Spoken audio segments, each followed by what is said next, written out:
രാജേഷിന്റെയും കൊച്ചുറാണി കൊച്ചുമ്മയുടെയും മകൻ brother John's Yuhanon ഇന്ന് യഹൂദീകനോ സ്ഥാനത്തേക്ക് പരിശുദ്ധാത്മാവിനാൽ നിയോഗിക്കപ്പെടുന്ന സമയമാണ്.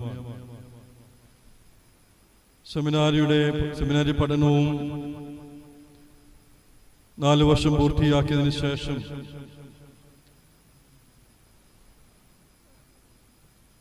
പട്ടത്വത്തിന്റെ പദവിയിലേക്ക്, ശുമാശ പദവിയിലേക്ക് കയറുന്ന അനുഗ്രഹീതമായ നിമിഷമാണ്.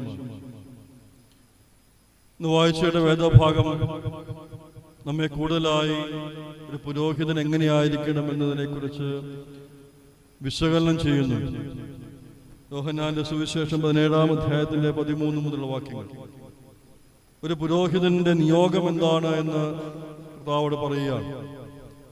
ഞാൻ എന്തിനു വേണ്ടിയാണോ ഈ ലോകത്തിലേക്ക് വന്നത്, അതുപോലെ നിങ്ങളുമാകണം. എൻ്റെ പിതാവ് എന്നെ അയച്ചതുപോലെ നിങ്ങളെയും ഞാൻ അയക്കുന്നു.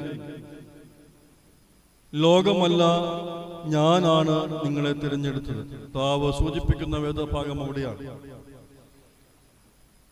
പൗരോഹിത്യത്തിന്റെ നിയോഗം എന്ന് പറയുന്നത് ക്രിസ്തുവിന്റെ വിളിയാണ്.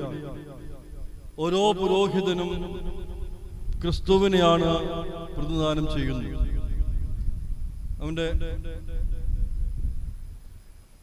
അവന്റെ ജീവിതയാത്രയിൽ സ്ഥാനമാനങ്ങൾക്കും ഒപ്പം തന്നെ അവന്റെ ജീവിതയാത്രയിൽ ഇടങ്ങളിലുള്ളതായ അവന്റെ വിളിയുമൊന്നുമല്ല, കുരിശിനോട് ചേർന്ന് നിന്ന് സഹനത്തോടെ ജീവിക്കുവാനാണ് കൃഷ്ണൻ നമ്മെ വിളിക്കുന്നത്. അതായത് ശിഷ്യന്മാരോട് പറയുന്നുണ്ട്, ലോകം നിങ്ങളെ പകയ്ക്കും, ലോകം നിങ്ങളെ ഒറ്റപ്പെടുത്തും, എന്നാൽ നിങ്ങൾക്ക് നഷ്ടമാകുന്നത് ദൈവം തമ്പുരാൻ 30-ആയും 60-ആയും 100-ആയും തിരികെ തരുമെന്ന്. ഓരോ പുരോഹിതന്റെയും ജീവിതം അത് തന്നെയാണ്. ശുശ്രൂഷയിൽ അധിഷ്ഠിതമായി ക്രിസ്തുവിനോട് ചേരുവാനുള്ളതായ നിയോഗവും വിളിയും. കർത്താവ് പറയുന്നുണ്ട്, നീ നിന്റെ കുരിശെടുത്തുകൊണ്ട് എന്റെ പിന്നാലെ വരട്ടെ എന്ന്. അതിനർത്ഥം ലോകം തരുന്ന സൗഭാഗ്യങ്ങളല്ല ഒരു പുരോഹിതന്റെ ആധാരം. അതിനപ്പുറമായി അവന്റെ ജീവിതയാത്രയിലെ ദുഃഖവും ഞെരുക്കവും ഈ മദ്ബഹായിലെ വിശുദ്ധ ത്രോണോസിനോട് ചേർന്ന് അവന്റെ സഹനങ്ങളെ ഇറക്കി വെക്കുവാനുള്ളതായ നിയോഗവുമാണ് അവന് ലഭ്യമാകുന്നത്. അതാണ് യഥാർത്ഥത്തിൽ പുരോഹിതന്റെ വിളി എന്ന് പറയുന്നത്. പറിച്ചു നടുന്ന അനുഗ്രഹമാണ്. 1-ാമത്തെ സങ്കീർത്തനത്തിൽ പറയുന്നുണ്ട്, ആറ്റരികത്തേക്ക് പറിച്ചു നടുന്ന വൃക്ഷത്തെ പോലെ എന്ന്. ജീവിതയാത്രയിൽ ഏത് പ്രതിസന്ധി ഉണ്ടെങ്കിലും, ഏത് പ്രയാസമുണ്ടെങ്കിലും എൻ്റെ മുമ്പിൽ നിൽക്കുന്നത് ക്രിസ്തുവാണ് എന്ന് ബോധ്യപ്പെട്ടാൽ ആ പ്രതിസന്ധികളെ തരണം ചെയ്യുവാൻ അവന് സാധ്യമാകട്ടെ എന്ന് ഹൃദയം പ്രാർത്ഥിക്കുകയാണ്. കഴിഞ്ഞ ആഴ്ച നമ്മൾ വായിച്ചേണ്ട വേദഭാഗം തിബരിയാസ് കടൽ തീരത്ത് വെച്ച് കർത്താവിന്റെ ശിഷ്യന്മാർ ഒരിക്കൽ കൂടി ബലപ്പെടുത്തുന്ന വേദഭാഗമാണ്. പത്രോസ്ലിഹ പറയുകയാണ്, ഞാൻ തിരികെ എൻ്റെ പഴയ ജോലിയിലേക്ക് പോകുന്നുവെന്ന്. മീൻ പിടിക്കുവാൻ പോകുന്നുവെന്ന് പത്രോസ്ലിഹ പറഞ്ഞപ്പോൾ കൂടെ നിന്ന് ആരും അതിനെ എതിർത്തില്ല. മറ്റു ശിഷ്യന്മാരും അതിനോട് ചേർന്ന് പറഞ്ഞു, നമുക്കും പോകാമെന്ന്. ഒരു രാത്രി മുഴുവനും അവർ അധ്വാനിച്ചിട്ട് അവർക്കൊന്നും ലഭിച്ചിട്ടില്ല എന്നാണ് ആ വേദഭാഗം പഠിപ്പിക്കുന്നത്. ഒരു പുരോഹിതനെ സംബന്ധിച്ചതാണ് അവന്റെ വിളി എന്ന് പറയുന്നത്. ക്രിസ്തുവിനെ മറന്ന് അവൻ യാത്ര തിരിക്കുകയാണെങ്കിൽ, ക്രിസ്തുവിനോടൊപ്പം ജീവിക്കേണ്ടവൻ, ക്രിസ്തുവിനോടൊപ്പം ജീവിച്ചവർ കർത്താവിനെ മറന്ന് അവന്റെ ഉയർപ്പിനെ തിരസ്കരിച്ചുകൊണ്ട് തന്റെ പഴയ ജോലിയിലേക്ക് വ്യാപൃതരായപ്പോൾ അധ്വാനത്തിന് പ്രതിഫലമുണ്ടായില്ല എന്നാണ് പറയുന്നത്. ഓരോ പുരോഹിതനും മനസ്സിലാക്കേണ്ടത് അവിടെയാണ്. ക്രിസ്തുവിനെ മറന്ന്, ആ സാക്ഷ്യത്തെ മറന്ന് ജീവിച്ചാൽ ഒരിക്കലും അവനിൽ നിയുക്തമായിരിക്കുന്നതായ പ്രതിഫലം ലഭ്യമാവുകയില്ല എന്ന് മനസ്സിലാക്കണം. ചോദിക്കുകയാണ്, കുഞ്ഞുങ്ങളെ, നിങ്ങൾക്ക് എന്തെങ്കിലും ലഭിച്ചുവോ? നിങ്ങളുടെ കയ്യിൽ എന്തുണ്ട്? വളരെ പ്രസക്തമായ ഒരു ചോദ്യമാണ്. ക്രിസ്തുവിനെ മറന്നാലും അവൻ ചേർത്ത് പിടിക്കുന്നവനാണെന്ന് മനസ്സിലാക്കണം. പത്രോസ് ലീഗ പറയുകയാണ്, അത് ക്രിസ്തുവാണെന്ന് തിരിച്ചറിഞ്ഞപ്പോൾ മുമ്പിലുള്ള പ്രതിസന്ധികളെയും പ്രതികൂലതകളെയും തരണം ചെയ്യുവാൻ അവന് സാധ്യമാകുന്ന തരത്തിൽ കടലിലേക്ക് എടുത്തു ചാടി എന്നാണ് പറഞ്ഞിരിക്കുന്നത്. പുരോഹിതനെ സംബന്ധിച്ച് ക്രിസ്തു മുന്നിലുണ്ട് എങ്കിൽ അവന്റെ ജീവിതയാത്രയിൽ എന്ത് പ്രതിസന്ധി ഉണ്ടെങ്കിലും എന്ത് പ്രതികൂലതകൾ ഉണ്ടെങ്കിലും അതിനെ തരണം ചെയ്യുവാൻ സാധ്യമാകും. അവസാനം കർത്താവോട് പറയുകയാണ്, നിങ്ങളുടെ അധ്വാനത്തിൽ നിന്ന് നിങ്ങൾ കൊണ്ടുവരുവീനെന്ന്. ഓരോ പുരോഹിതനെ സംബന്ധിച്ചും അവസാന സമയത്ത് ചോദിക്കുന്ന ചോദ്യമാണ്, നിങ്ങളുടെ അധ്വാനത്തിൽ നിന്ന് നിങ്ങൾ എന്ത് കൊണ്ടുവന്നു എന്ന്. കർത്താവിന്റെ സന്നിധിയിൽ തല കുമ്പിട്ടവനെ പോലെ നിൽക്കുവാനല്ല, കൈ നിറയെ അവന്റെ പ്രതിഫലത്തെ, അവന്റെ അധ്വാനത്തെ കർത്താവിന്റെ മുമ്പിൽ സമർപ്പിക്കുവാൻ ശിഷ്യന്മാർക്ക് സാധിച്ചുവെങ്കിൽ ആ വാക്കുകൾക്ക് കർത്താവിന്റെ വാക്കുകളോട് ചേർന്ന് നടന്നതുകൊണ്ടാണ് അപ്രകാരം സാധ്യമായത്. പ്രിയമുള്ളവരെ, ഓരോ പുരോഹിതനെ സംബന്ധിച്ചും അത് തന്നെയാണ്. അവസാന സമയത്ത് നീ എന്താണ് കൊണ്ടുവന്നിരിക്കുന്നത്?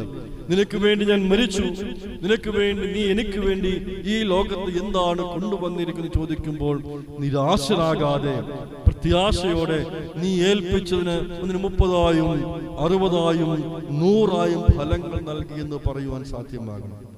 പ്രിയമുള്ളവരെ, അതാണ് പുരോഹിതന്റെ നിയോഗം എന്ന് പറയുന്നത്. രണ്ടാമത് കുരിശിനോട് ചേർന്നുള്ള വിളിയാണ്. ഞാൻ സൂചിപ്പിച്ചുവല്ലോ, സഹനങ്ങളും നൊമ്പരങ്ങളും ഉണ്ടാകും. പുറമേ നോക്കുമ്പോൾ വളരെ ശ്രേഷ്ഠമാണെങ്കിൽ പോലും അകം തിങ്ങുന്ന അനുഭവങ്ങൾ ഉണ്ടാകും, ദുഃഖിക്കുന്ന അനുഭവങ്ങൾ ഉണ്ടാകും, വേദനിക്കുന്ന അനുഭവങ്ങൾ ഉണ്ടാകും. ആ വേദനകൾ ഇറക്കി വെക്കുവാൻ സാധ്യമാകുന്ന ഇടമാണ് പരിശുദ്ധ ത്രോണോസ്.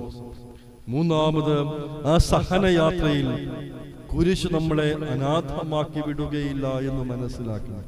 നമ്മുടെ യാത്രയിൽ ഒരിക്കൽ പോലും ക്രിസ്തു നമ്മളെ അനാഥരാക്കി വിടുകയില്ല. നമ്മളെ ചേർത്ത് പിടിക്കുന്ന ആ കരമുണ്ടാകുമെന്ന് ഓർമ്മിപ്പിക്കുന്നു. എന്റെ വാക്കുകൾ അവസാനിപ്പിക്കട്ടെ. പ്രിയ ബ്രദർ ജോൺസ് കഴിഞ്ഞ കാലങ്ങളിലൊക്കെയും സെമിനാരി പഠനത്തോടൊപ്പം ഭദ്രാസനത്തിന്റെ എല്ലാ കാര്യങ്ങളിലും ശ്രദ്ധയോടെ ജീവിക്കുകയും ഉത്തരവാദിത്വത്തോടുകൂടി പെരുമാറുകയും ചെയ്ത ഒരു വ്യക്തിയാണ്. ഞാൻ ഈ ശുശ്രൂഷയിലേക്ക് മലബാറിലേക്ക് വന്നപ്പോൾ ജോൺസും ലബിയുമായിരുന്നു ആ സമയത്തെ സെമിനാരിയിൽ പോകുവാനായി തയ്യാറായി നിന്ന കുഞ്ഞുങ്ങൾ. വളരെ ശ്രദ്ധയോടെ, വളരെ അച്ചടക്കത്തോടെ പ്രാർത്ഥനാ ജീവിതത്തിൽ ആ മാതാപിതാക്കന്മാർ പഠിപ്പിച്ചതായ ആ പൗരോഹിത്യത്തിന്റെ ശ്രേഷ്ഠതകൾ നിലനിർത്തി തന്നെ കുഞ്ഞുങ്ങൾ എല്ലാവരും അരമനയിൽ ജീവിക്കുകയും വളരെ അനുസരണത്തോടെയും ഭയഭക്തിയോടെയും ജീവിച്ചത് ഞാൻ ഓർക്കുകയാണ്. സെമിനാരിയുടെ പഠനകാലത്ത് ഈ കുഞ്ഞുങ്ങളെ കുറിച്ച് നല്ലത് മാത്രമാണ് എനിക്ക് കേൾക്കുവാൻ സാധിച്ചത്. വളരെയധികം അഭിമാനത്തോടു കൂടിയാണ് ഞാനിപ്പോൾ ഇവിടെ നിൽക്കുന്നത്.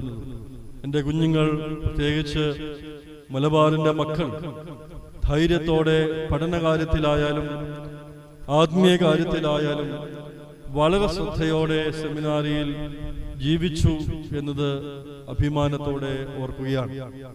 ദൈവം ഇനിയുള്ള ശുശ്രൂഷകളിലും ആ അപ്രകാരം നിങ്ങളെ കൈത്താങ്ങട്ടെ, നിങ്ങൾക്ക് ബലം നൽകട്ടെ എന്ന് പ്രാർത്ഥിക്കുകയാണ്.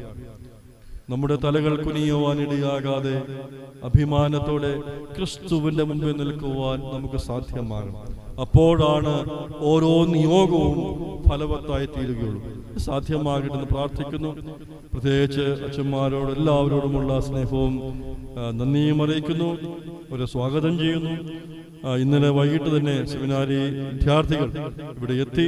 അവരെയും ഈ ദേവാലയത്തിലേക്കും ഭദ്രാസനത്തിലേക്കും സ്വാഗതം ചെയ്യുന്നു.